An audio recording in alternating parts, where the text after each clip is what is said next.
Hello and welcome to the Cup of Triathlon podcast. We're brought to you every week by our sponsors, cheercharge.co.uk. Home of great tasting flapjack chia bars. You can use the code COT10 for a 10% discount.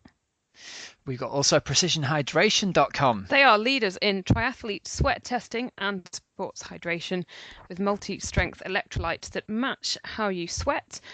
There's a 15% off product with the code CUPOFTRI15.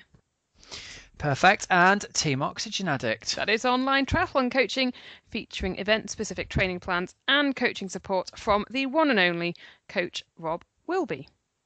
That would be me. And this would be you. Helen Murray, welcome back to the UK. We've missed you again, although we managed to catch up with you. But welcome back from Rio. How were the Paralympics? Thanks. Paralympics were amazing, Rob. You must not know. You must not know what day of the week it is, what time zone you're in, whether it's day or night. You're just an absolute legend. I am a little bit confused. And just when we just had a tiny 1 minute chat before we started and pressed record, honestly, I was yawning. I don't think you quite noticed, but oof, I am yawning. Are you really? Yeah, a little bit. I was on the aeroplane on the way back with the French Paralympic team on Air France, and Is that right? mon Dieu is all I'm saying. Did they have a bit of a party going on? Blimmin' heck, they were taking over like the microphone with all the air hostesses and the cabin crew, and they were like, "Hey, fais de bruit, make some noise, woo!"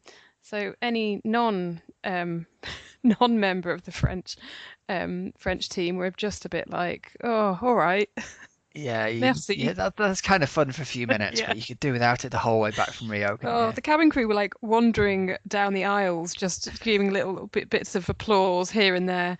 And then they all had to wait to get off the plane when it landed in Paris. And, all the, I don't know, the normal, the plebs who were on with them had to get off first. And when you walk, That would be you, would it? Yeah, totally. Then when you walk through the like the walkway to get into the main terminal building, Yeah. they just lined up these Air France members of staff, and they were all going, "Merci, très bien, très bien." It's just weird. Wow. Yeah. It Wow. wasn't the BA version that the Paralympics GB athletes would have got. They get their own, plane. They got a pretty special reception when they got back. Yeah, they don't get plebs. Like you. No. I should have come down. I could have come and met you off the plane with your own little placard. I know. Welcome back. I know, but no. My overriding memories, Rob, are I probably didn't see as much action this time as I did during the Olympics, but it left a bit more of a lasting impression in that watching a guy with no arms win a gold medal in the swimming pool just makes you think, Yeah. my goodness, Yeah. if he can achieve that, then we can all achieve something. And I'm going to sound like a complete hippie, but I don't really care, because it then makes you think, I'm rubbing off on you. actually, what are your goals in life, And if Yeah, you're not doing really what you want to be doing at the moment, then just get on with it, because we only have one life. You said it, and I honestly think if the Olympics go one more cycle without getting their act together and just combining the Olympics and Paralympics together, I think actually the Paralympic athletes will blow the Olympic athletes away, because people are going to go, that is just, that's the ethos of it right there, isn't it? It's going to change from faster, higher, stronger to just being blooming brilliant. Yeah. I did leave feeling Uplifted. Yeah, I think that's the right word to describe it. Yeah, Yep. it absolutely is. And that kind of leads us on, really, doesn't it, to talk about, we can't go anywhere without talking about the Brownlees Oh, in their race this weekend. And did you as cry? much as I very much had a lump in my throat. Yeah, Yeah. I really did. I was up super early that morning, and as it started to pop up on social media, I was like, this is unbelievable. I hadn't watched it live. But I'm always going on about this anyway. That's what sport's all about for me. It was always about the kids who overcome adversity rather than the ones who go on to represent the English schools for me when I was a teacher. And when you saw Ali Brownlee come around that corner and you just go, you know he's going to stop for him. That is just brilliant. Yeah. Oh, I saw it and I did just want to. I think I saw maybe a 30-second clip of it first, and it was just the two of them. Well, Ali helping his brother across the line, basically. But then I saw a slightly longer version of it. So then you see Ali coming Yeah, around the corner, and then that really yeah. got me. And I thought, wow. And It built up the tension, didn't it? When you saw there was like the 30 seconds more clip where you could see Johnny just wasn't running right. He was kind of leaning backwards and his legs are kicking out like a show pony in front of him. And you became aware of this. Oh man, and we're gonna have like a an Iron Man, what was the name? Julie Moss moment. yeah, He's not gonna make the finish line here. no. So that was absolutely brilliant. And the only way it could have been better would have been if Mola had caught them and helped them over the line as well. That would just have been the best thing ever. Yeah, that would have been. And it was just the fact that you didn't really know either. I mean, it's almost like Mola's achievement has completely been overshadowed by, what Alistair Brownlee did, basically. Yeah. Um, and that's And it shouldn't be in a way, is it? Because, a massive part of the sport is all about the year-long competition. And in some ways, I feel a bit sorry for him because I saw a social media post earlier that said no one's going to remember who won this race in a few years' time, but everyone's going to remember who finished second. yeah. And I thought, yeah, I mean, you're dead right. That's just going to be, it could be the thing that tips triathlon into the next level of consciousness across the world, couldn't it? Because it's gone absolutely mental around the Well, world. they made I think I saw somewhere that it even made the Today show in the States. Yeah, I mean, it's yeah, unheard of, isn't it? yeah, yeah. So, yay for the sport. Yay for the sport. I suppose pat on the back for Henry Schumann. You get your win, and well done, Molly. You get the overall win. Um, and over in the ladies' race as well, super awesome to see Flora Duffy take it out Yeah. I now I because she was the top tip, wasn't she, from Beck Keat to win at the Olympics? yes. Yep. And obviously it didn't quite work out for her on that course, but it just goes to show Beck can pick her athletes, can't she? Because she obviously, like Flora, obviously had the form for it. We're Yep. only a few weeks later. Yep. Good work, Becky. No, absolutely brilliant achievement from Flora Duffy because I think I saw somewhere else that maybe it was a tweet from Helle Frederiksen, the Danish athlete, saying that the two of them had sat down after London 2012, both feeling a little bit like, I don't really know where my future lies. I'm Hmm. not quite sure. So then for Flora Duffy to go on and achieve what she's achieved um, is Yeah, just brilliant. pretty cool. Yeah, Pretty cool. Yeah. Good weekend of triathlon excitement all around, huh? It left me feeling with a warm glow in my tummy. that's it. It does, doesn't it? Yeah. And Just like, it's pretty yes. rare I sit down at the breakfast table and show a video clip to my son, but I did on this occasion. And What was his it was reaction? he just thought it was brilliant. Yeah. He just kept going, that man's helping that other man. And you could say, well, they're actually brothers. And that one's, his legs are going all wobbly because he's really tired. And he's like, oh, that's nice. He's helping him. And you go, Yeah. the 5-year-old gets it, you know? Yeah. But The that is 5-year-old gets it. it. Everyone else. How many children will have seen that and will get, you always hear about dads on the side of the football pitch or something like that.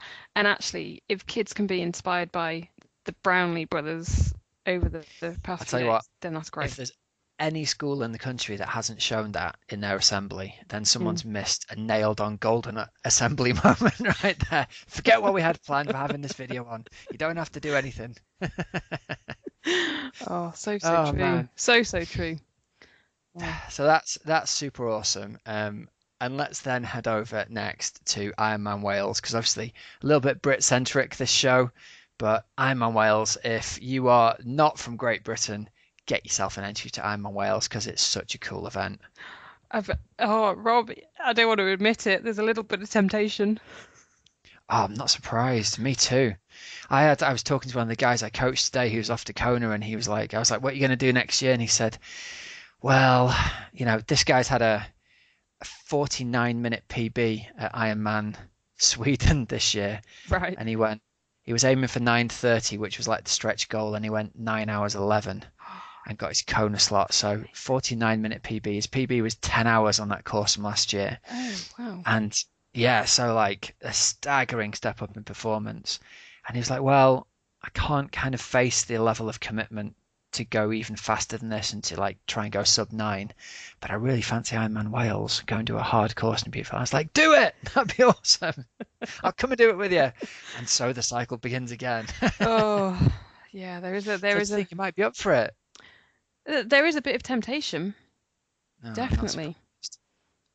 Um, but I still haven't quite decided about next year. So again, I don't want to be rushed into Yeah. anything, but there's a little bit of temptation at some point. Having said a few weeks ago, oh no, sea swim wouldn't suit me. I did a bit of sea swimming in Brazil. It'll be fine. Yeah, there you go. A year later, it'll be absolutely fine, won't it? Yeah.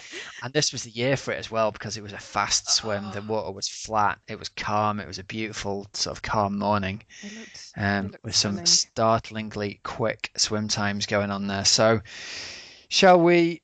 Shall we kick it off with? Have you got the ladies' results up? We could go with ladies first, couldn't we? If you've got them up. Yeah, I could do. I have at the moment. I have a mix of the two. So let me just get all the female results up, and then we will talk about, and then you can go with They're the actually guys. on the right-hand side of the page. If you've got the Ironman Wales results page open, Oh, well on the done. live blog, Yeah, I've got they're both just now. right there. Yeah, Okay, so Rob, it was won by Darby Roberts of the USA in a finishing time of 10 hours. And she did a 49-minute swim, 5:46 bike, and a 3:14 run. Jean Collange of solid. France, who we had mentioned last week, she was second, and she got the fastest bike split of the day. So I know she was leading, wasn't she, going Yeah, into the run. So she did a 5:29 bike, but then couldn't hold on the run and did a 3:28 run to take second in 10:02. And then Rob, what about that one? Nikki Bartlett.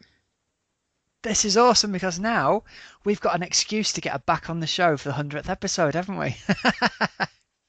She was already up for it. She was already So up for it. irrelevant, She I was think, our of she was our yeah, first ever interview, but in fact we're gonna have her on before then. We'll have to have her on in the next week or two because what a brilliant performance by her, and we can chart that journey from the last 2 years, can't we? yeah, totally. So yeah, oh wow, so happy for her. So I think no, think about it. She had done Ironman UK a few years ago as an age grouper in Yeah, 2011, I think, but at Ironman, and she put in such a solid performance. She did a 56-minute swim, a 5:39 bike, so she got the second fastest bike split of the pros who finished. Let me say it that way. And then what a solid run as well, 3:22 run.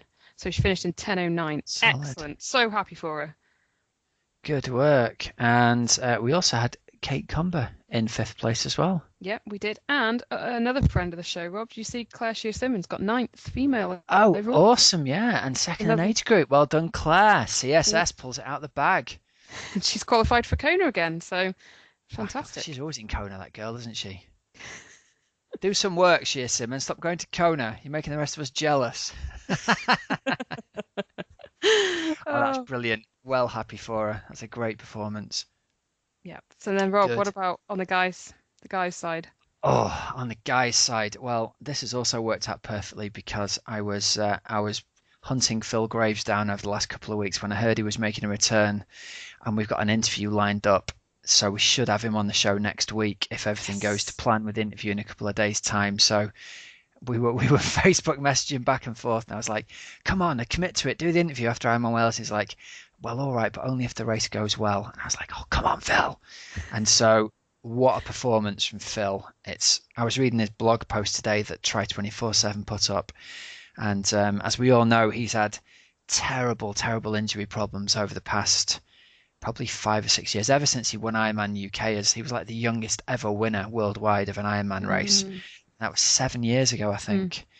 And he's been struggling with run injuries ever since. And he kind of had, I think, a fairly decent run block he put together, and then he injured himself again about 10 days out from the race. So he wasn't even sure whether he was going to be able to run come race Oh, day. So he went for it on the swim.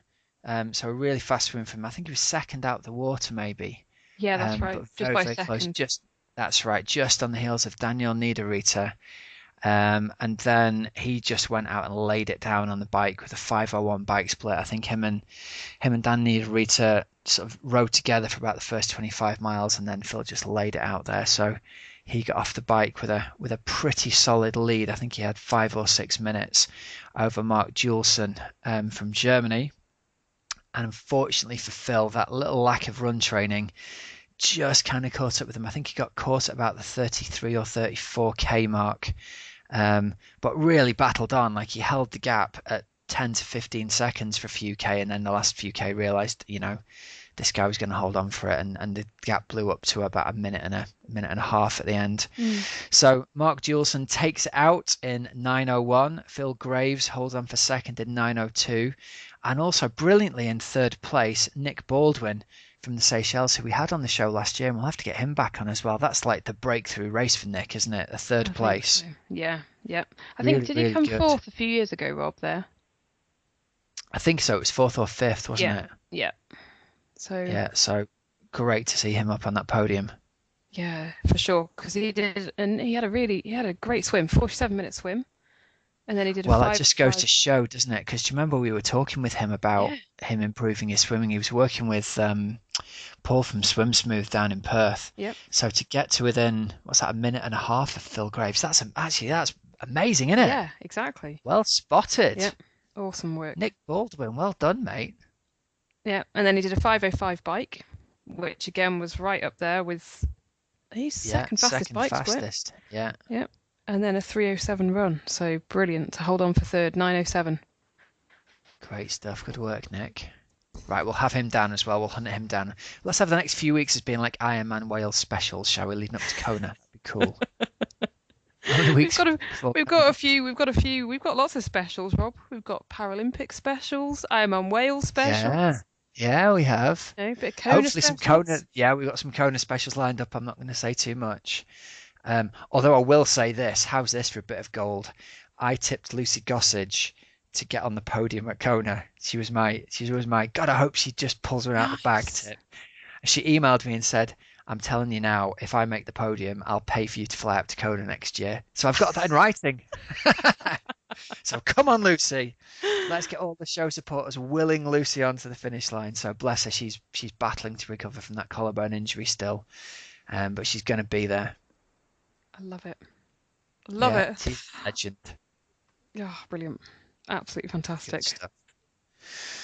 Right, so shall we do a bit of triathlon news next?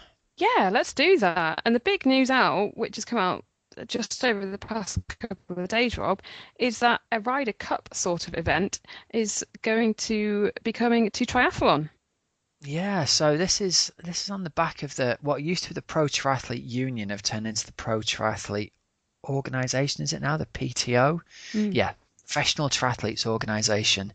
And they're organising this thing called the Collins Cup, named after Commander Collins, who invented Ironman, and his wife, Yep. which is pretty cool. And the idea is there's going to be USA versus Europe versus internationals, and everyone gets into teams and they race in threes, don't they, head to head? So an American, a European, and an international over the long distance. What was the distances? Have you got them there? So it's going to be they're looking at 3K swim, 120K bike, and then a 25K run. Nice. So somewhere just a little bit longer than half Ironman distance, but with a shorter run. So I think the idea is to give the long distance athletes a fair trial out, but without smashing the legs on the run. They're Yeah. going to place it in June, so it's not going to interfere with the World 70.3s or Kona, and hopefully, I mean that's the kind of distance that you can see the very top Olympic distance athletes stepping up and racing. You can see the Brownlees doing that, can't you? Yeah, totally. It's like a really good distances, isn't it? Yeah, yeah, it really is. Yeah. And they're going to have captains, and they're going to have like older retired athletes being the captains of the team. So who knows who they'll have for that? Maybe they'll get, I don't know, I'd be tempted to get Dave Scott or Mark Allen and Paul and Newby Fraser and people like that involved. Oh yeah, I think it's a Siri Lindley. Siri, come on. Female captain for the ladies team. that would be fantastic. Oh, I love Well it. done. Yeah, so each team's going to have 6 men and 6 women. And then 8 are selected on they're going to have like rankings of the PTO, and then the other 4, so 2 men and 2 women, will be chosen by team captains. Oh, pretty cool. And it looks like it's going to be a lot of TV coverage. It's going to be a lot of money as well. So it'll be interesting to see if they can. It's good this bit of left field thinking, Yeah, something completely different that isn't going to directly compete with either Ironman or 70.3 or Challenge or anything like that. So yeah, I think it's very exciting. excited to see how this goes. So it's not next year, is it? It's 2018. That's it. They That's need when they're a hoping to do it. Yep. big long runway. So a lot to be had happening there. But I've emailed them. I'm going to see if we can get them on the show and have a chat about it because I think it's pretty good idea. This. I think it's fantastic. I really do. And it would be, oh, the television coverage of it would be interesting. So, yeah, Yeah, hopefully, that'd be good. that hopefully it's one If of they those if things they that they can set it up nail. right, they just need to give a little bit of thought to how they're going to package it up and how they're going to edit it down so it makes it Totally, into an hour-long program, don't they? totally. Because with the best will in the world, watching an 8-hour event ain't that gripping for the average person. No, exactly. So I think that could be, yeah, could be quite cool. So let's hope the TV companies get behind it and buy into it as well. That'd be really good. Yeah, it sure will. It sure will. Right then, a little bit of Coach's Couch next, I think. Yeah, that is right. Now, Rob, I think this one came in on Twitter, didn't it? It did, and I couldn't find who it was. I've copied the thing out, and I couldn't find who it was that asked it. So if it's you, I know it was a lady, and I can picture her avatar, and I couldn't go back far enough through the thing in Twitter to actually find the name. So apologies if this was you. I'm going to find it while you answer the question. So the question is, please can you help me with my swimming? I really need to improve over the winter. Yeah, well, I don't think you're alone in asking this question because it's something on everybody's mind, isn't it? Maybe we should get Nick Baldwin on to answer this one because he's obviously been improving his swimmer over the winter, hasn't he? But listen, the first thing I'm going to say is this: it's like, do you really need to improve your swimming? And I encourage you to, divide yourself into two groups. You're going to be either are you a middle of the pack swimmer who kind of thinks they should improve the swimming and is going to dedicate that time to do it and try and hack some minutes off? Or are you the kind of person who is an absolute beginner to triathlon and your technique is terrible and you're much, much slower than you should be and you're in the bottom lane of the club swim whenever you go to it? Because I've got basically two different sets of advice for those two different kinds of people. So my advice for everyone in general is rather to just think about your swimming, is to take a step back and look at your triathlon performance in general and think what's the most effective use of your training time during the winter to reduce your triathlon race time in the summer. And for most people, the answer isn't going to be to spend 3 hours a week in the pool because that equates to probably 6 hours when you include driving time, changing time, the fact pool times are extremely strange and you've got to get there early mornings or late nights. So for a small percentage of people who are in with a chance of qualifying for Kona or winning their age group and stuff, then that's absolutely the best use of that training time that you're going to commit. But I think for the majority of the athletes, you might actually be better off going, well, during the winter, I'm just going to maintain my swim, and I can probably do that on one swim every week, or maybe even one swim every other week. And then I'll get myself to the springtime, not having got any worse at swimming, not really having maintained my swim fitness, but having held my stroke together. And then as the season comes around and you get more daylight, put a bit more time into your swim training then when you've got a bit more training time in general. The advice to someone who is a really poor swimmer technically is that you don't really need to do lots of swim fitness training during the winter. What you need to do is you need to really improve your technique and focus on your pool time being specific drills to address your specific stroke flaws. So get some help, get a coach who knows what they're doing to look at your stroke and to give you the specific drill that's going to improve. You might be spreading your legs wide at the back when you breathe, and a good swim analysis coach will be able to go, right, you're doing this, you need to do this drill in order to improve it, and just spend your swimming time practicing those drills and almost let the fitness build as a consequence of practicing good technique rather than trying to get fit by practicing and embedding really poor technique. So spend that little bit of pool time you are going to do wisely. And if you like, I always use this analogy that an old coach used to say to me, every swimmer's a boat. And when you learn to swim, you're a barge. You've got a terrible shape in the water. You push water out of the way, and that barge can't go very fast, even if you put a big engine in it. What you want to do is spend the winter shaping your barge into a speedboat, and the speedboat will cut through the water much more efficiently, even with a relatively small engine in. So there's my advice on swimming for the winter. It might not be that you have to do loads of it. I love it. That's really good advice. And Rob, last Thank you winter, very much. I like that. Last winter, I did actually do some swim analysis sessions, and Yeah. they were so helpful. Really, really helpful. Well, let's talk about that. What was the one thing that you got from your swim analysis session that you think that made the biggest difference to your swim performance this year? Because your swim ended up really strong at UK, didn't it? Stronger than it had been, I reckon, is the way to describe it. Oh, you're so modest. You're a decent swimmer now, Hels. I think I learned. What did I learn from it? Breathing was one massive thing. I wasn't breathing out hard enough underwater. Well, that's a really, really common one, isn't it? And it's something that you don't realize until you actually see a video of yourself. And I mean, Hamish is always doing that with people, isn't he? Just going, just watch your nostrils for a minute. And you Yeah, go, oh, yeah, I'm holding my breath for yeah, like half of the stroke here yeah. without letting it out. So that was one really big thing, the breathing out, and also my hand entry was another big thing because I was seeming to almost over overextend at the front, and then my hand would have been quite flat going in rather than more pointing down. So then I could, you know, yeah, Yeah, I know exactly what you're describing because I've spent 100 hours over the last year watching you swim, I guess. yeah. So that's what That's I'm exactly describing. it. And the interesting thing is that it doesn't feel that way as you're swimming. It's obvious when you watch it back on video, but it doesn't feel like that at all, does it, as you're actually swimming? So it feels weird when you change that at first, and it takes a while for the weirdness to become the new normal. Yeah, exactly. But they were two key things, which then I did go away and I practiced, and it did get better. Rob, it was actually the question was from Sonia Pippin. So, hey, There we Sonia. go. That's who it Um, was. Hey, Sonia. yeah, and basically she said she's got limited time because, lane swimming and master swim times are get inconvenient. But as you've just said there, make the use of that time that you do have. Yeah, Yeah. absolutely. Right, well, I think we're going to have to wrap up today's show here, and we will hand over to today's interview. So super excited to have on. We've got two interviews for you this week.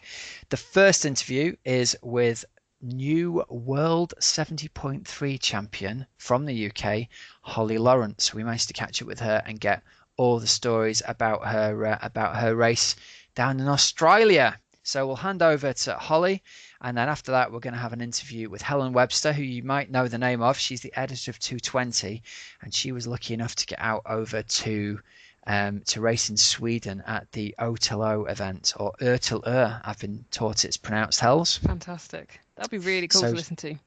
she'll tell us all about that, and I tell you, I ended the interview super stoked to try one of those as well. So it's another thing on the bucket list now. Love it. So we'll hand over to the interviews of the week now. Holly Lawrence, welcome to the Cup of Triathlon podcast. Hi, thanks for having me. It's great to have you on the show. Thank you. We've just been wrestling a little bit with some technical grunt there. So, Yeah. you can imagine I'm talking to Holly and she can see my face and there's no actual sound going on. So, look, first things first, we've got to say on behalf of all the listeners, congratulations on now being world champion, Holly Lawrence. You must be, has it sunk in yet? No, it hasn't. I'm still waiting for it to, but no, it still sounds pretty ridiculous. It's an absolutely amazing performance. We were sitting here and going, like, I'll be honest, hand on heart, I was watching live and I was like, okay, Holly's gone to the front, good effort. And you've had like some superb results this year with Oceanside and Mont Tremblant and things like that. But I think a lot of people were possibly waiting for Daniela Reef to start doing her thing on the bike. And then as the race went on, I was like, that lead's actually getting bigger. Yeah, or waiting for a So spectacular blow up from me. I mean, I even coming into T2, could hear over the tannoy the commentators saying, "Oh, she's just come off a big ride, but can she run after this?" And I remember hearing it, thinking, "I can hear you. Stop it." I'm standing right here. So how did it work in your head? Obviously, I only know what I saw and have read and stuff. You came out the water in second. You were about 15 or 20 seconds down, but you had a big gap to the sort of the chase pack. Were you aware of what was going on at the time in your head? Did you realize you had a bit of a gap and you just thought, right, I'm just going to go for it on the bike? Yeah, I mean, that's always my it's tactic. It's not really a tactic, but that's just the way I race. I go as hard as I can in all three, and I had a great swim and managed to not lose too much time to Lauren Brandon, who's an absolutely awesome swimmer, and kind of passed her quite early on. And then I just kind of take over. I'm not really thinking anything, just kind of putting my head down and going as hard as I can for obviously. And it was only at the first turnaround that I saw the big group of girls with everyone there, really. Caroline, Stefan, Daniela, Heather Wurtel. Not sure if Mel was there at that point. And so I honestly, seeing them, I thought, oh wow, they're gonna be chasing me hard. And but it's just I don't really think of anything else, and was just waiting on the time splits that were coming back, and to see them coming, that they were actually getting bigger was quite surprising. But then I never really trust the timing either that you get, and so yeah, it was just taking as it comes. Yeah, well, that's a good question. I mean, how aware were you during the bike ride? Obviously, people will shout splits out to you, but is it particularly reliable, or is it notorious that you'll hear like 2 minutes 1 minute and 5 minutes the next minute and things like that? Yeah, I mean, for the front runner, it's always the worst because everyone's getting timing splits off you. It's really hard for them to then chase back up and give you an accurate timing split. And, you don't know how old that is, how long ago it was taking. And but I was getting timing splits that were kind of like 30 seconds off each other, like from different people, and in very kind of, not, I mean, I even asked a motorbike at one point, time check, and they told me, oh, it's 9 o'clock or whatever. I don't care about the Yeah. time. Thanks a Yeah. lot. Yeah, that's really helpful. Yeah. So getting off the bike, obviously at that point you don't really know how far up you were. And was the plan just like run as hard as I can and don't look back? Was that essentially?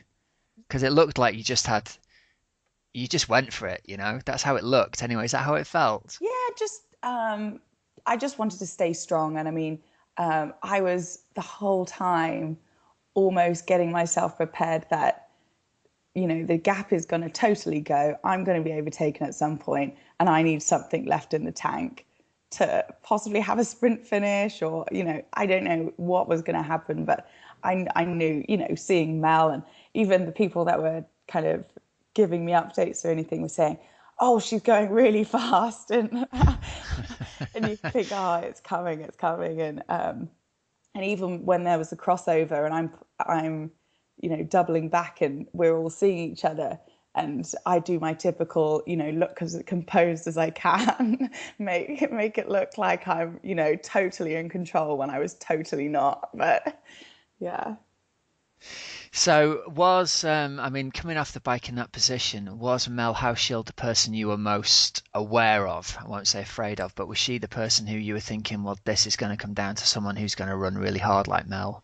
Yeah, I guess so. I mean, I don't really focus on everyone else so much during a race. I mean, it's just whatever performance comes out of it, placing wise. But I'm just very focused on, it's a long 13 miles. I'm just trying to keep as relaxed and as strong as I can, and never thinking ahead. I mean, I never even even for the whole run, I mean, I never thought that I was gonna win it. I mean, I was just focusing on, each next step, and yeah, just not dying. It's good to know it feels exactly the same for a world champion as it does for everybody else. Yeah, Just get me to the next mile marker. yeah, yeah.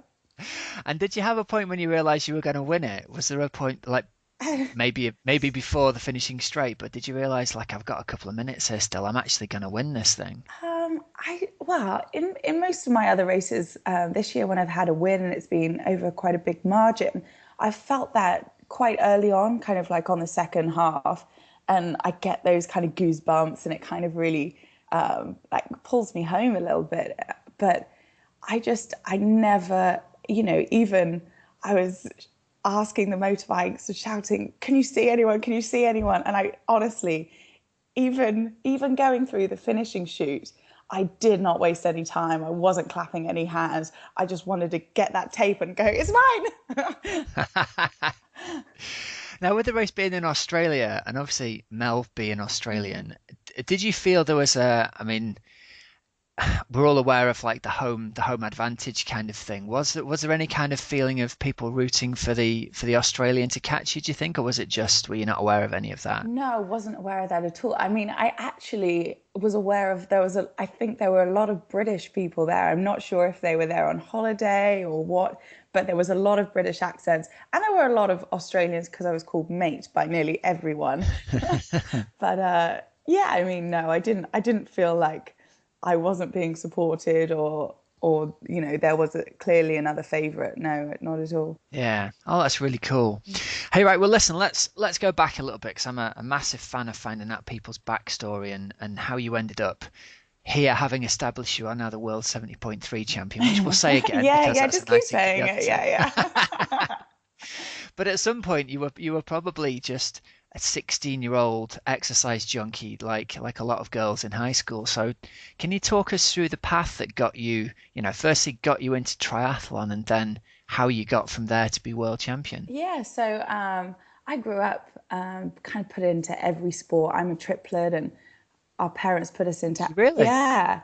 No, that identical triplets. No, we're IVF, so we're Okay, just look like brothers and sisters, but I gotcha. yeah, a bit of a handful, honestly, for our parents. So we were put into everything growing up, musical instruments, ballet, gymnastics, swimming, which me and my brother went the swimming route, and my sister stayed gymnastics. And I was really kind of the underdog, but I was always in my brother's shadow with swimming. I was the one that tried really hard, but it never really paid off. I was really good in training, but racing it never really came together, and I kind of got a little too psyched out a lot of the time. And while my brother was going to Olympic trials and national finals, and I was there in the background, kind of never really made it. But it never really bothered me. It just my parents kind of wanted me to try something to get a little bit of success. So they did because I think there was a local triathlon in Taunton, and I gave that a bash with a borrowed bike, and I really loved it. The fact that I could, swimming's very kind of claustrophobic. Everyone can see every move. It's all, it's over in a minute and whatever. And I really didn't fare well that way. And triathlon, I love that you just start and no one sees you during that time, and then you come back and it's all over, and it's all I just loved it. So then I kind of went more into triathlon and went through the British domestic scene of racing with like the British Triathlon Super Series that they have and do really well. So, how old were you at this point? How old was your first transition into triathlon, Probably roughly? around 15, 16, I suppose 16. Yeah. Because I was classified really as too old to be going into triathlon. And I was always, yeah, I know, it sounds It's crazy, funny, isn't doesn't it, it? when you look back and go, at 15, you're written off, you're Yeah, too yeah, yeah, old. too old, too old. And because I didn't really, I was always running cross country, and I was actually doing athletics at the time. That's why triathlon was quite an easy transition, because I was running and swimming. It was Right. like, oh, So let's you had a just, bit of an athletics background yeah, as well. add in the bike. And, I joined a local cycling club in Taunton, being the only girl out of middle-aged men, and they really helped me. They used to push me up the hills and, really helped me along with my cycling. Yeah. Nice. Yeah, so that got you kind of into the arms of British triathlon almost, and I think they always say, don't they? They look for someone who can swim and run, and they can build a biker, but you've got to be able to swim from when you're a kid if you're going to make it at the very highest level. Yeah, definitely. And then I kind of went to university based on triathlon, really. So At the time, Swansea University was a British Triathlon satellite centre. Yeah. So I was training there, and that's obviously when things got a little bit more serious with triathlon. And I was doing kind of European Cups, French Grand Prix circuit, and just kind of going through the ranks that way, with short course racing, always short course. I didn't even know what non-drafting racing was. Okay. And so at what point, I mean, I'm presuming at this point, are you hopeful of making the Olympics? Was that the dream at the time? Did you fancy the Olympics or? It never was really. I think I was kind of scared off, with dreaming kind of Olympics or whatever, with because that was always a focus with my brother, and it almost sent me the other way. It didn't, I didn't kind of put emphasis on something like that. It was just getting the best out of myself and whatever that is and whatever that brings. Okay. And then how do you think you ended up in the 70.3 scene having so much success? Because, I mean, you've arrived with a tremendous bang on that scene. What is it about the 70.3 stuff that suits you, do you think? Yeah, I mean, I was starting to get a name, for myself as just a strong biker in, like Olympic distance racing. I was kind of used in, French Grand Prix. If there was a girl behind, I would wait back and then bring whoever it was back to the pack. And even I was selected for a European Championship, race in Kitzbühel, and I was there in my own right. But I would be getting calls from, the British Triathlon management on course to stop and wait for another girl, to bring back. And I was just, the racing didn't really suit my strengths, because I would end up trashing myself on the bike, and then never really deliver a run, and I wasn't one of the fastest runners anyway. So even if I sat in on the pack and didn't do anything, just getting ready for a run that I knew that, I'm sitting with how many girls that could, run a lot faster than me. So that kind of, someone suggested to me, and I can't really remember who it was. I think, just many people, just to do a non-drafting race. And I did one of the 5150s, Yeah, that were sure. around, and led to High V, which was a huge race. And that's when I really got a taste for it, and quite, short instant success, even without training really, for non-drafting. Yeah, because obviously that's going to be a massive benefit as a strong swimmer and a super strong biker. The minute that everyone else's advantage in the pack gets taken away, that must have been a revelation to you in terms of, it turns out I'm actually a much better athlete than I've ever had chance to show before. Yeah, exactly. And, it's just, you're not looking at a start list the day before the race, kind of already revealing how the race is going to plan out. It's just totally in your control, and it's not because of who's there, who's willing to work, and, whatever tactics are at play. Yeah, yeah. Now listen, will you tell the story of your first 70.3 at 70.3 UK that I've read about? Because I think people love that story. Yeah, God, I can't even remember what year it was now. I mean, my memory's bad, but so I Yeah, did. I've done my P's and then lost the article I was just reading. Oh no, you should probably tell me. It No. was it was here a minute ago, I promise Yeah, you. yeah, yeah. Well, I was doing a couple of 5150s at the time, and then, I thought I'd give, because obviously 70.3 UK is right on my, doorstep, really, with my parents living in Of course it is. Somerset. Yeah, of course. So it Yeah. was just a no-brainer to just give it a bash, if that was something. 2012, Holly. I Is it found it. really? 2012. 2012. Yeah. Just to give it a bash and, see if I enjoyed it. And I did it on a road bike with little draft legal tri bars, which everyone quite found funny, being the only pro on a road bike.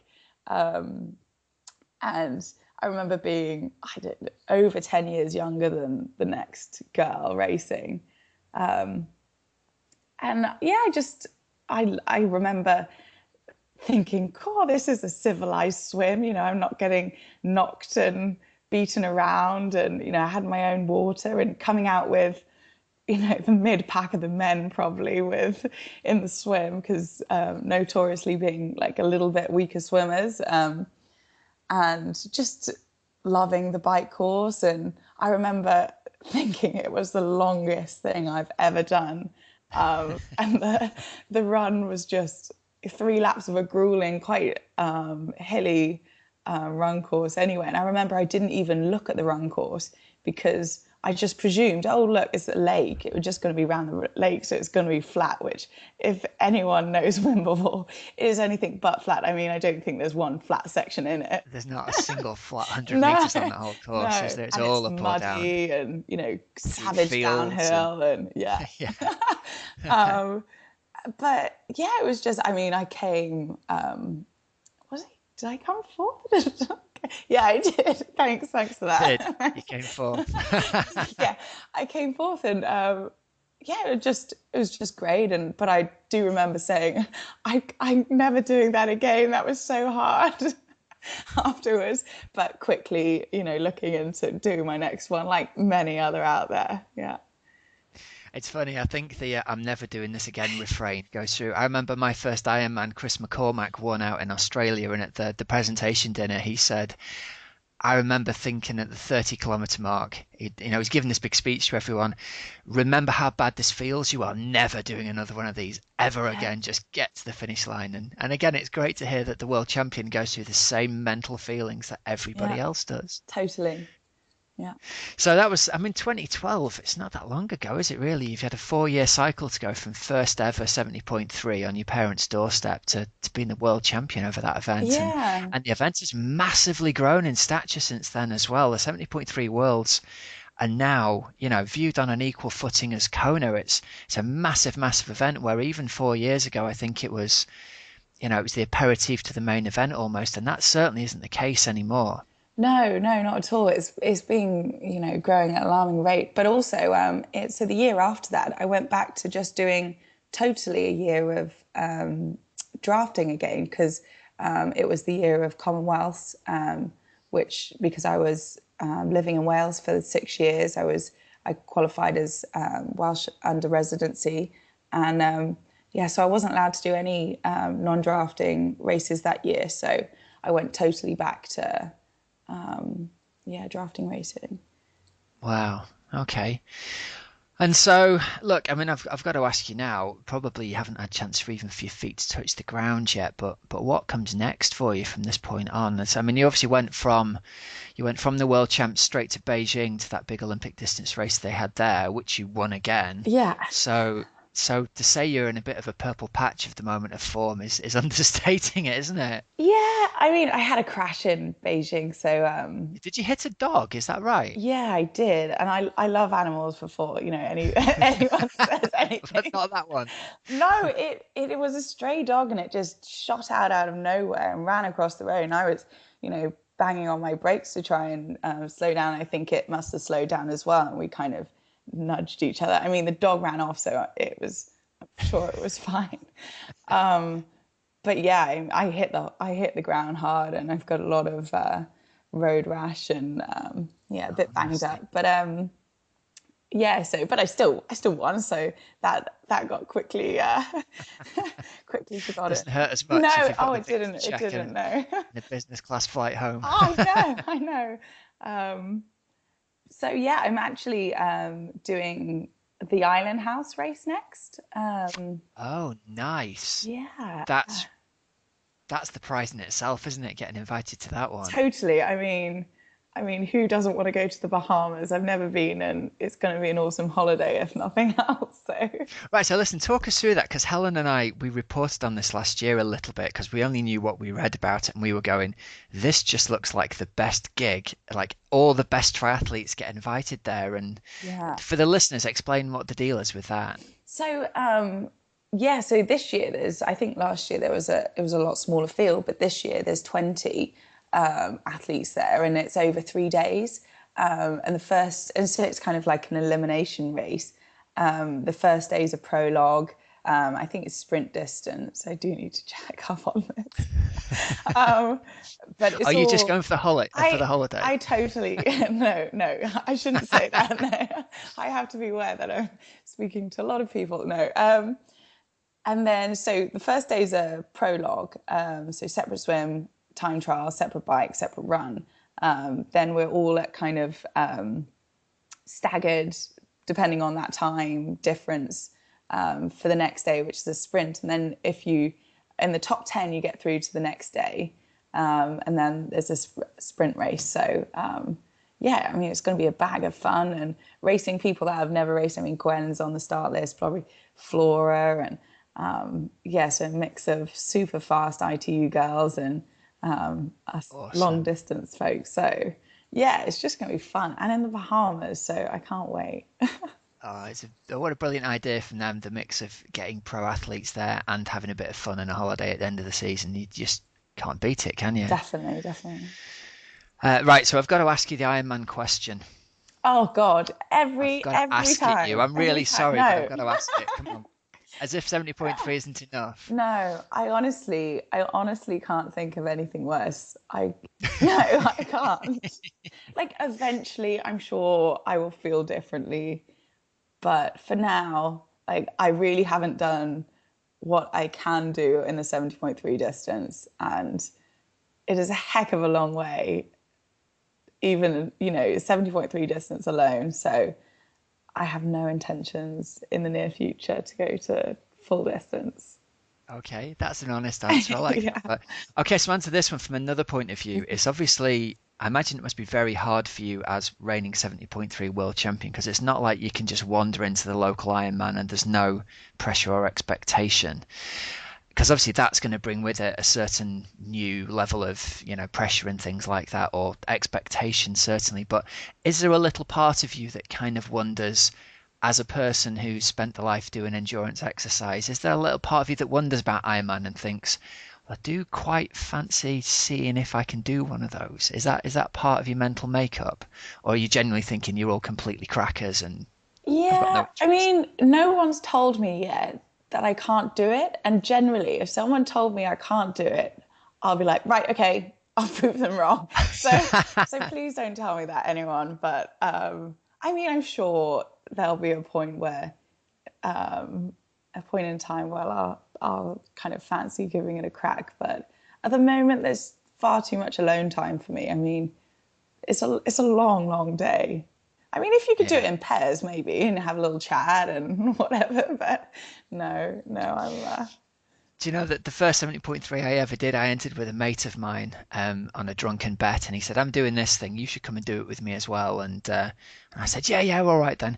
And it was literally only on the start line that I realised he wasn't going to swim next to me and ride with me. And I was like, Oh. "Well, you've got to wait for me at the end of the swim." And he's like, "No way, man. This is a race." And I was like, "Oh, I'm going to be on my own all day." So yeah, I Yeah, totally get that. I totally yeah. understand But that for four feeling. hours, it's okay. But 8, 9 hours, that's a Yeah. different ball game. At least you'd have the motorcyclist for company, I guess, right? Maybe.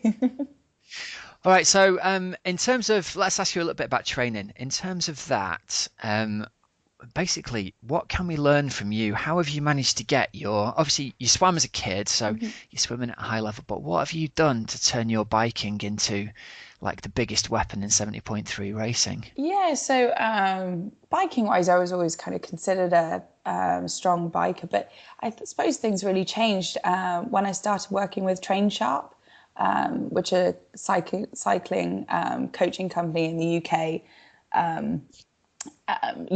Legit cyclists. That I mean, they weren't really working with triathletes at the time, which they are now, and I would recommend them, so highly because that's been a total game changer with me. But it's just there's no guesswork, there's no anything else but pure science, and I couldn't I couldn't imagine now doing training without numbers and my power meter, which is just it cuts just all the guesswork out, and yeah, that's Yeah, that's interesting. If you've basically got to very nearly the highest level without that kind of scientific structured training, and now you've got it, it's like giving you another level of, well, I did that before without this help, so now I've got it. Yeah, and I mean, Look I'm out, not kind of thing. even where I can be. I mean, there's so much that we've only just kind of, you know, the tip of the Scratch iceberg. the So surface, yeah, yeah. definitely. So Yeah, well, it's they just usually really say, don't it, exciting. takes kind of 2.5, 3 years with an athlete with a power meter training with numbers to really reach the potential. So look out, everyone who's got to race you over the next Yeah, years. yeah. There's going to be a defending of that title happens next year, I'm sure, right? Yeah, I know. It's going to be weird going in as the one to watch, but Yeah. yeah. And has there been a lot more interest in you since this World Championship? Have you had sponsors come in for you? And because I'd imagine that you're a pretty marketable position, having multiple wins and now the World Championship. Yeah, I mean, and I was quite relatively unsupported Yeah, before that, so it has been a bit crazy, and I've just taken on a manager, so yeah, hopefully that can kind of alleviate the that side of things, so I can kind of just focus on training and get back to normal because it has been a little bit overwhelming, and you yeah. don't really think of that side of things, but so yeah, I'm just looking forward to getting back to normal, really. Awesome. Well, listen, thank you so much for your time. I don't want to take any more of it up because you've been very generous and you've obviously got to get back to training Yeah, and and my preparing for the family. Bahamas. I'm in the UK right now, spending time with my family, which being away in America, where I'm living, it's a tug on the heartstrings being away. So I'm making most of every minute that I'm not doing training or anything, spending time with them. So yeah. Brilliant. Oh, well, listen, on behalf of all the listeners, just so totally stoked for you that you won the World Champs, and we look forward to seeing more success for you over the coming year and enjoy that holiday and race out in the Yeah, Bahamas. yeah, yeah. There is a race. There is a race. Yeah, Shouldn't say it's a yeah. holiday. Thank you. Yeah. All right, well, hopefully we'll get you back on the show in another year's time when you've defended your World Championship title, hey? We'll see. We'll see. All right, Okay, thanks very much, Holly. okay, thanks. Helen Webster, welcome to the Cup of Tri podcast. Thank you very much for agreeing to join us. How are you doing today? I'm good. I'm really well, thanks, Rob, and thanks to Cup of Chai for hosting me. It's really good to talk to you, and yeah, I'm excited to have a bit of a chat. Well, I thought who better to know the inside gossip in the lead up to Kona than the editor of 220 magazine. So here we are. Yeah, well, looking forward to Kona. I mean, it's been a busy few weeks for all of us at 220. We've had a lot going on, and we've been kind of all over the place covering various races and events. And it's kind of you just have space to breathe, and all of a sudden it's Kona, and it's fantastic to be able to spend your whole summer following these amazing races and chatting to all these amazing athletes. But occasionally you just kind of pop your head up and draw a breath and go like, my God, there's so much going on. And this has been very much one of those years, I think, for us. It's yeah, it's been crazy. Well, I mean, it must feel that way to you, especially because obviously triathlon has gone bonkers over the last 5 or 6 years, but in the last year or two, particularly in the UK, we're now at the point where we've got what 3 or 4 official Ironman branded Ironmans. We've got 3 or 4 officially branded 70.3s. We've got all the other races in the country as well. So you guys must be finding yourselves hard to kind of keep up with where to go next, I guess. Yeah, it is a little bit like that. I mean, the team themselves, we do go out and cover as many races as we can in person. And, we love getting out there and racing ourselves and seeing all the readers race and just kind of getting involved in it. But also we have obviously a lot of age group athletes that write for the magazine as well. So a lot of our race reports we try and do in a first person perspective. So we'd much rather a reader tell us how the race was for them rather than us just report on it as kind of, more dry news reporting. So we do talk to a lot of readers about races as well, and we kind of catch up with them, find out how they're getting on. And I think it's important to get that inside perspective on what it's actually like to go out and do these events. And obviously we try and do as many as we can as well, and you'll see us competing throughout the year and getting stuck in and having a go ourselves. But a lot of the time it's about talking to the age group athletes as well and just finding out what their experiences have been like.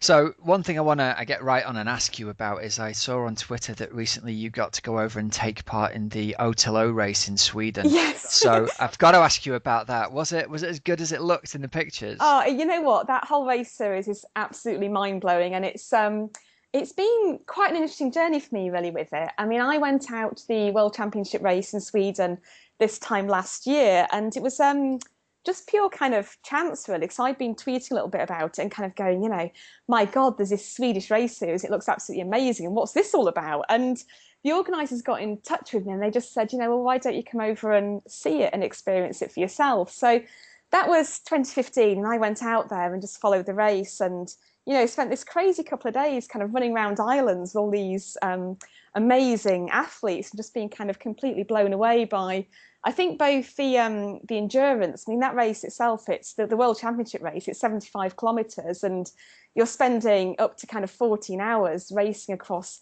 islands, swimming in the Baltic Sea. I mean, it's quite an extreme race to go and watch. And I came back from that last year kind of thinking, wow, these guys are out of my league. This is an absolutely awesome race. And I could really see it kind of starting to catch on in the triathlon world as well. So my thinking back then was, we need to cover this, we need to be involved in it and just kind of see how it goes. And from there, I kind of kept in touch with the organisers. They knew I was very kind of passionate about it, very excited about it. And then this year, I ended up actually racing myself, which started off with the race in Scilly back in June. And that was a whole different story. And then I ended up going back last couple of weeks to do the final 15, which is a sprint version of that original World Championship course. So, yeah, it's been an exciting old year with swim run. So, I mean, how far do you end up swimming and running when you do an event like Otelo? You said it can take up to sort of 14 hours and it's 75k overall, but what are how many islands are there and how many swims are there and things like that? Okay, I mean, it really depends on which race you do. So, for example, the British race, which is probably one that a lot of your listeners will be interested in hearing about, that was the swim run Isles of Scilly. It's actually, everyone calls it Otelo in this country, but they pronounce it Ertelö, which sounds very odd, but it's the Swedish. Oh, good knowledge. Yeah. There you go. Ertelö.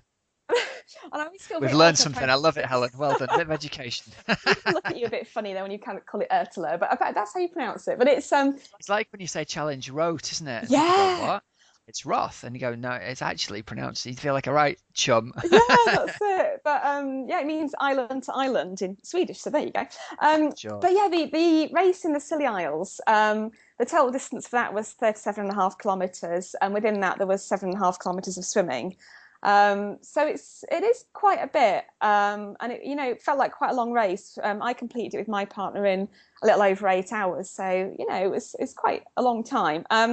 But I think the really interesting thing about swim run is that the distances can look quite daunting. I mean, the World Championship race you're doing. You're dead right. They can look daunting is the word.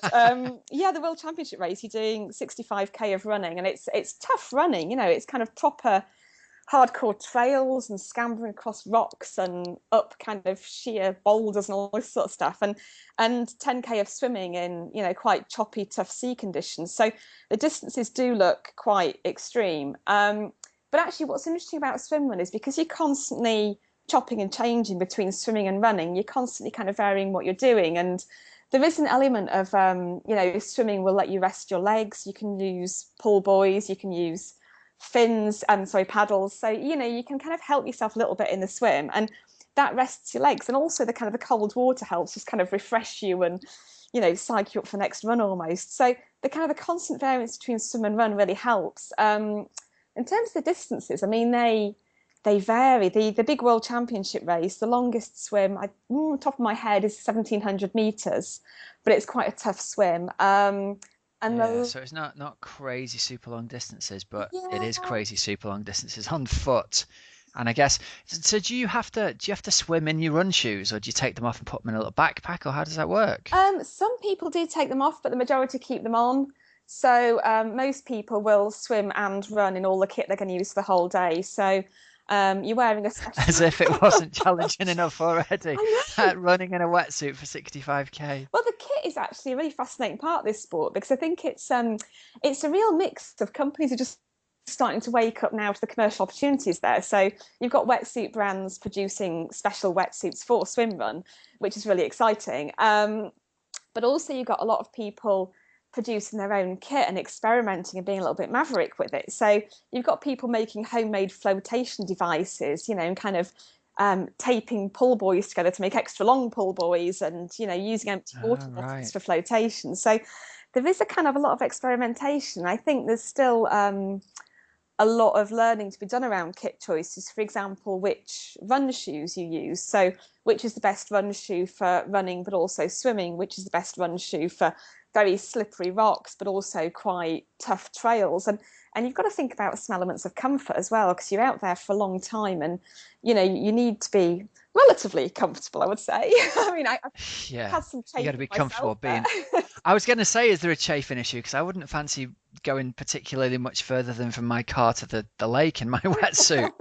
yeah, I mean, it is a factor, I'd say, but it's interesting because in the race briefing for Silly, the one of the race directors, Michael Lemmel, he just said to me, you're going to hurt, you're going to get blisters, suck it up. I'm kind of like, okay, some good advice there. But yeah, I was actually I did pretty well because I suffer really badly from the cold in the water, and so I wore a surf rash vest under my wetsuit, which actually protected me from a lot of the chafing. But yeah, you see some of the guys at the end, and they look like they've been trying to hang themselves. These crazy chafing marks on their neck and stuff. So yeah, there's definitely a need for a lot of wetsuit lube and layers and experimentation.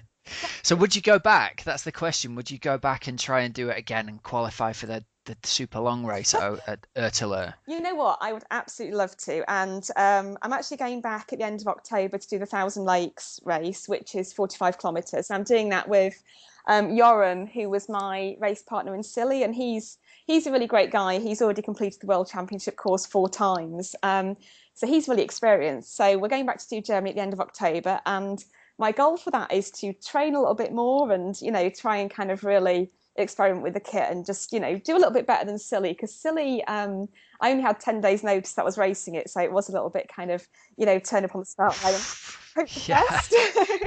So, Nothing like cramming some swim training in just before you've got to go and do an event like that, right? that's it. Yeah. It was a little bit short notice, but it works. I loved it. And so we're going to go back and do Germany. And then next year, I mean, who knows? I would absolutely love to go back and do the World Championship race, but it's increasing in popularity. I mean, there's only 120 spots on the start line, and they had 600 teams on the wait list this year. So, I mean, as it kind of increases, Wow. and magazines like mine keep writing about it, there's definitely a shortage of places, I guess, compared to the demand and the interest. But maybe that's what makes it special. But yeah, if I could go back and race next year and cram all that training, I'd absolutely love to. And I think it would almost feel like the end of a bit of a crazy 2-year journey. So yeah, let's see. Brilliant. So, of all the races that you've been to and you've written about and you've had your staff write about around the world, what would you say has been not necessarily your favourite event, but the thing that you think that athletes around the world have enjoyed the most? Oh, that's an interesting question.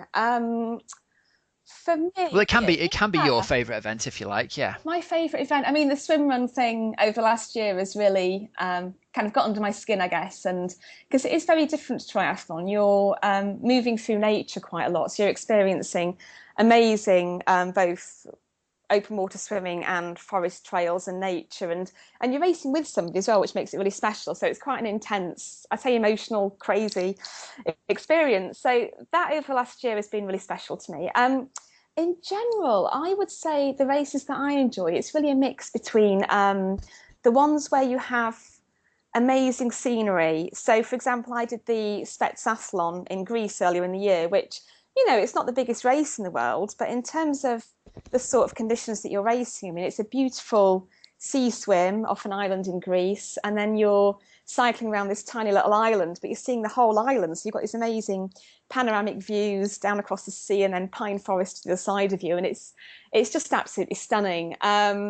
So races like that, I think, where you can travel, I mean, not too far, but travel around Europe and see amazing parts of the world. And, because by the nature of triathlon, you're covering quite a lot of distance and you're seeing quite a lot of a place. So I think maybe by Yeah. racing and traveling, you're seeing things that people wouldn't normally see. So for me, that's one thing that's really important about our sport. But then I think the other side is the kind of the support you can get from peers within the sport, and also spectators. So some of the UK races, when I did Ironman 70.3 in Weymouth at the weekend as part of a relay team, and the support in that course was just mind-blowing. It was phenomenal.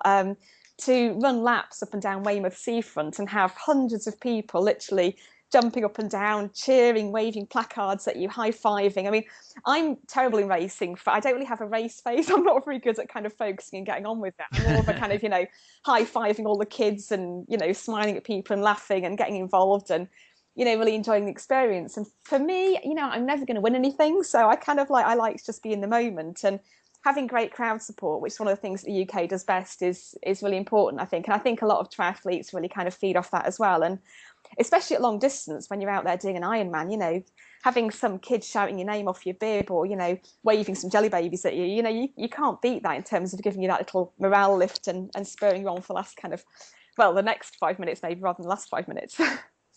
Yeah, it does sound like the crowds have really embraced, 70.3 Weymouth, Ironman Wales. The support there is absolutely incredible as well. So that's really, really good to see. It was the same at Ironman UK in Bolton, that people were 3, 4 deep in the town centre, and all of a sudden it's like the transition has happened where we've got the same crowds at the local, in inverted commas, races in the UK that you only used to hear about in, at Roth or Germany or Austria or places like that just a few years ago. Yeah, I think that's true. I mean, you are getting a lot of people going out to see these races, and I think they're getting to know the pro athletes a little bit more as well, and they're wanting to go out there and support them, which is really nice to see. I mean, at Weymouth at the weekend, we had Harry Wiltshire and Mark Threlfall in a kind of, neck by neck duel for a lot of the race, and people were kind of cheering them on, getting really excited about it, and I think that's great. But also, it's nice to see people supporting age group athletes and understanding the journey that they're going through. And certainly in terms of the UK triathlon scene growing and flourishing, that's really important, because you need that local support for races, and you need local communities to get behind them and understand the benefit of having a race in your hometown or home county. And so, yeah, I think that's really crucial. Yeah, good stuff. Now then, let's move on to talk about triathletes a little bit. I'm not going to say who are your favourite triathletes from the UK, because that's going to make everyone else upset. But Okay. who have you really been impressed by over the last year? And if you were to pick one male and one female British triathlete, who have you really been impressed by over the last year? Oh, one male and one female. That is so hard. On the spot. Okay, so we're in the Olympic year, obviously. I mean, in terms of male triathlete, I mean, I've got to say Alistair Brownlee, because what he's achieved over the last few weeks is just phenomenal. To go out there and be double Olympic gold, win it 2 years, Yeah. 2 Olympic cycles in a row, that's just phenomenal. And, he's carried on. He's been winning stuff in Beijing. He's been winning aquathon titles. It's like the guy's unstoppable at the moment. And I've got a lot of time for Ali, because I think, he's very, very driven and he's very focused, which I think is, something to admire. But also he's had a tough time with injury. And as a triathlete myself, obviously not anywhere near the same level, I would ever, dream. But, I've struggled with injuries in the past. I know how hard that can be for someone who's just doing it for a bit of fun. So to be at that level and at the top of his game, and so focused, and come back from injuries like that. And obviously he's had operations on his ankle. So I think he's really kind of struck a chord with me this year. And I think in terms of what he's done for the sport, I mean, it's just phenomenal. Everyone's talking about the Brownlees, and I think Ali in particular. In terms of my favourite female athletes, that's a difficult one.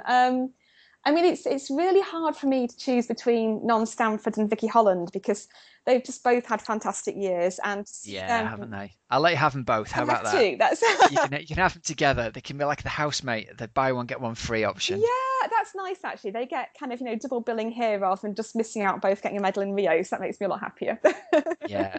But we've interviewed both girls quite a lot over the last few years, and they're both absolutely lovely, and they've got a lot of time for us, which is nice. And I think we're lucky in this sport in that, writing for 220 Triathlon, our athletes are approachable, they have got time for us, and we can chat to them about the sport and get interview time, training tips for magazine. And both Non and Vicky they've just been fantastic over the years and really kind of helped us out and had a lot of time for us. And to see them both doing well and up there at the top of their game has just been great. And I do really wish they could have both taken a medal in Rio, because they both so deserved it. And seeing them supporting each other was just lovely.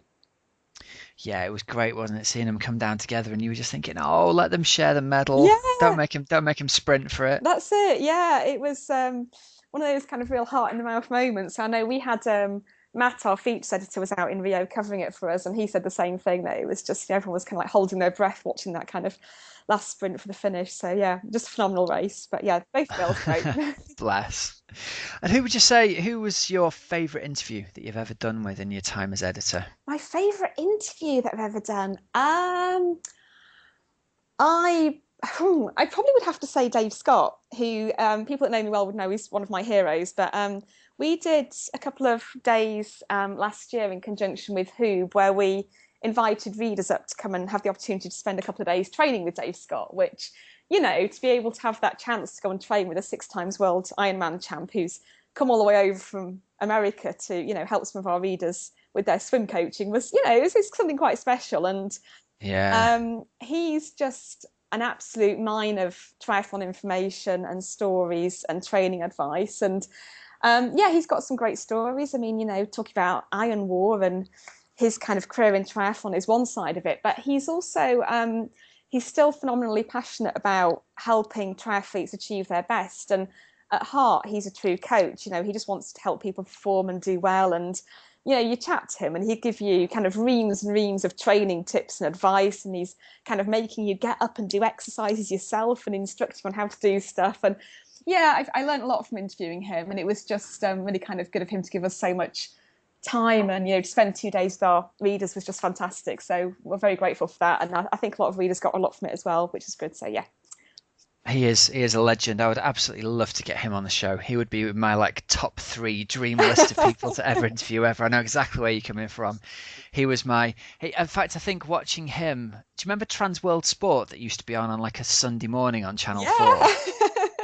That's what got me into triathlon in the first place, watching that as a kid and watching Ironman Hawaii being covered in like a 3-minute segment in Trans World Sport and thinking, I can't believe these guys ride all the way around the island of Hawaii and then they run a marathon. It was just brilliant. Yeah, there was that kind of like, they were almost kind of like, you know, 1980s heroes, and you watched it and it was just like, wow. And then, you know, however many years down the line, you know, we get to interview a lot of these people and work with them. And it is, you do have that kind of slightly starstruck moment sometimes where you meet someone, you just kind of have that, oh my God, this is a childhood hero. And I'm actually, you know, here and talking to them. So yeah, it's good. Definitely a perk of the job, I would say. Oh yeah. I bet everyone is super jealous right now of hanging out with Dave Scott for a couple of days. Yeah, you do get that. And but you know, it's an amazing position we're in that we get to meet these people and talk to them, and being able to bring a lot of their advice and tips to the magazine readers is just great. And you know, and we do try very much to almost base our training and advice-driven features on people that really know the sport inside out. And it's like I was saying about a lot of athletes being really generous with their time. We're so lucky they have that time to talk to us and they want to share their information. So yeah, it is good, and it's good that we can kind of bring that to the audience and hopefully share as much as we gain from it ourselves. Yeah, it's great that you get access on behalf of everybody else. That's for sure. Right, now let me talk a little bit about Kona, because obviously as we're recording, we're a couple of weeks away from Kona now, and when this show goes out we might be almost on top of it. So if you had to pick a winner of the men's and women's race, who would you go for? Who does your gut say is going to take it out this year, and why? Oh, okay, gut instinct. Men's race, I think Jan. You're getting a lot of these on the spot questions today, aren't you? I'm sorry about that. We're just in the process of actually commissioning and looking at all our top 10 online features and kind of starting to think about who might be the contenders. So yeah, I would say men's, I think Jan Frodeno could be interesting. I mean, obviously he had that amazing world record at Challenge Roth this year. So, you know, I think he's had a phenomenal year and he's going into it in the shape of his life. So hopefully Jan Frodeno will do something good. But then I think Sebastian Kienle could be interesting to watch as well. He's going back to maybe retain try and take back the title. So yeah, I think the two of them maybe. In the women's race, I'd say Mirinda Carfrae is one to watch, and also Daniela Ryf, I think, are going to be really strong. I think it's... Yeah, who do you think's going to take that battle out? Do you think Ryf can hold Rinny off on the run? I'm not sure, you know. I mean, they're both phenomenal athletes, so I think it could be quite close this year. But Rinny maybe has just got the edge, but I'd like to see Daniela Ryf go out there and really kind of smash it. So I'd hope we'd have a close competition this year. I think it'd be nice to see. Well, I think we're definitely going to get one of those, because they race so differently, don't they? Daniela Ryf's going to go off the front on the bike and Rinny's going to chase it down on the run, and it could end up being right down to the wire. That's what's going to make it so exciting, because she could potentially be miles behind off the bike, as we've seen in previous years, and still come through and end up with a dominating win. Yeah, well, that's it. And that's the nice thing about Ironman. You know, you have got that time for a race to really develop like that. And I think that's why people really enjoy the long course racing, because, you know, you have got that time for a race to really play out and for a story to unfold, which I think is why you have some of those kind of amazing, great battles through Ironman history, and why it's kind of become the stuff of folklore, because you can see someone really come back with a 10-minute deficit and win the race. And yeah, I'm hoping we'll see some good racing this year. Yeah, for sure. And from the Brits that are racing, who do you fancy for a decent performance? I'd like to see Joe Skipper do well. I think he's had a phenomenal couple of years, and he's really kind of raised his game and done really well. And we've kind of watched him, and he set a new Brit record out in Roth as well. So I'd like to see him go out and down and do really well. I think that would be great. I mean, from a magazine point of view, I mean, obviously Lucy Gossage is our columnist, and she's recently picked up an injury, so it's a real shame not to see her racing. So we're kind of wishing her all the best. Is she gonna be able to race at Kona, or is she not going to be able to get out there? Have you got inside gossip for us? Yeah, no, I haven't actually. I mean, I don't know if she's confirmed or not, so I wouldn't like to say really, but I know she has had a bit of injury. So I was really hopeful that she'd. Was it a collarbone she did? She broke a collarbone, is that right? That's right, but knowing Lucy, I mean, who knows? She's known as a Duracell bunny. She tends to bounce back pretty quickly, and seen loads of photos of her on Twitter training like one-armed on the turbo train. So she's so hardcore. I love that about her. She's great. I mean, she's so focused and so dedicated. I mean, she's been doing, swimming and cycling and, really kind of smashing it where she can. So, if anyone can come back, it's Lucy. And I mean, Lucy is a great person to have writing for the mag as well. She's just such a lovely person. And we see her quite a lot of races when we're out there, and she's always got loads of time to chat. And she's one of those people that's so supportive of the people in the sport as well, and really kind of just a lovely person to have within the world of triathlon. So, yeah, hopefully, you never know. It would be good to see her there racing. Fingers crossed, eh? All right, well, listen, thank you very much for taking the time to come on. It's been dead interesting talking to you. I am bitten by the bug now to go and try a swim run race, which my mate Simon's going to be laughing because he's been badgering me for a year to go and do one with him. And I'm going to have to go and do one now, aren't I? You've sold the idea to me. All right, great stuff. Thank you. Cheers, Em. All right, so there's our interviews all done for this week. It was great. Thanks very much to Holly Lawrence for coming on and to Helen Webster for coming on. And thanks everyone for joining and listening. Helen, it's been lovely having you back from Rio. It's nice having you back in the country. I don't like it when you're so far away. It's all right. I'm back. I'm back. It's all good. And thanks to everyone who tweeted us at Cup of Tri with some questions for Coach's Couch. We will get to them over the next few weeks or so. Sure will. And we've got a favour to ask. If you could like us on Facebook, if you can... Whatever you do on Twitter, what do you do? Share on Twitter, something like that. Yeah, we got a bit of Twitter love today, Rob. Even Christy Wellington was saying she liked the podcasts. Oh, there you go. It doesn't get any better than that, does it? Christy Wellington and Siri Lindley liking it. How awesome. And if you get a chance, leave us a review on iTunes. If you're an Apple user on iTunes, those the reviews actually really help the podcast go up the rankings. And once you appear on the front page of there, then we'll get loads more downloads, which will be brilliant. So if you could do that, we'd really appreciate it as well. And that's pretty much it, isn't it, Hells? I think it is. Right, I'm going to bed. It is. Bye. Got to thank our sponsors as well before we go. We've got to thank Chia Charge, we've got to thank Precision Hydration, and we've got to thank our patrons. So if you fancy signing up as a patron, check that out over on the podcast page. There's a link to go from there. And yeah, pretty much a couple of other things for me before we're done, actually. I'm doing webinars with Training Peaks. Cool. I'll stick the link in the show notes from this. So that's pretty exciting, actually, to do a webinar for Training Peaks. We're going to be talking about winter training and the best way to make use of your winter training time and all of that. So it all ties in with what we've been talking about today, doesn't it? Oh, nice. Love it. Good. Rob. Yeah. And if anyone's interested in Team Oxygen Addict, it's closed at the moment. But if you go to team.oxygenaddict.com/waiting list, you can sign up to be the first to find out when we reopen the doors, which is going to be sometime in October, ready for some serious winter training. Cool. Good to talk to you, Hells. Thanks. Speak to you next week. Bye. Bye now.